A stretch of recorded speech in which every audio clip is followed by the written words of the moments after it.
Тегін медициналық кеңес ұлттық ғылыми медициналық орталығының білікті дәрігерлері облыс халқын қабылдап кеңестерін берді. Тұрғындар 4 күн бойы кардиолог, аритмолог, кардиохирург сияқты мамандардың қызметіне жүгіне алады. Астаналық дәрігерлер жылына 2 рет келіп, жергілікті тұрғындарға тегін медициналық көмек көрсетеді. Бұл олардың биылдыққа екінші сапары. Дәрігерлердің айтуынша, отадан кейін тексерілуге келген науқастардың жағдайы бір қалыпты. Вообще сердечно-сосудистые заболевания это так. Жалпы жүрек қан тамырлары аурулары пациенттердің көбінде кездеседі. Егер дұрыс уақытында тексерілсе, көптеген жағдайлардың алдын алуға болады. Біз операцияға мұқтаж науқастардың барлығына ауруханаға жатқызуға жолдама бердік. Олар емделіп шығып, сапалы өмір сүреді деп сенемін.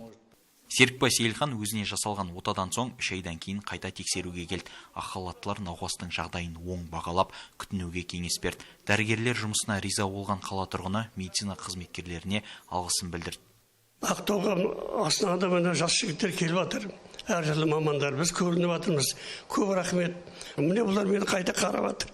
Сау болсын, бәрі жақсы. Осындай жігіттер, осындай аппараттар көбейе берсе, біз сондай тілекшіміз, тілек тілейміз сондай. Мамандар әр адам жылына кемінде 1 рет жүйелі түрде медициналық тексеруден өту маңызды екенін айтады. Айта кетейік, елордалық дәрігерлер өңірде 4 күн, яғни 31 қазанға дейін тұрғындарды қабылдайды. Абзал Айхат, Ролан Аметұлы, Дидар.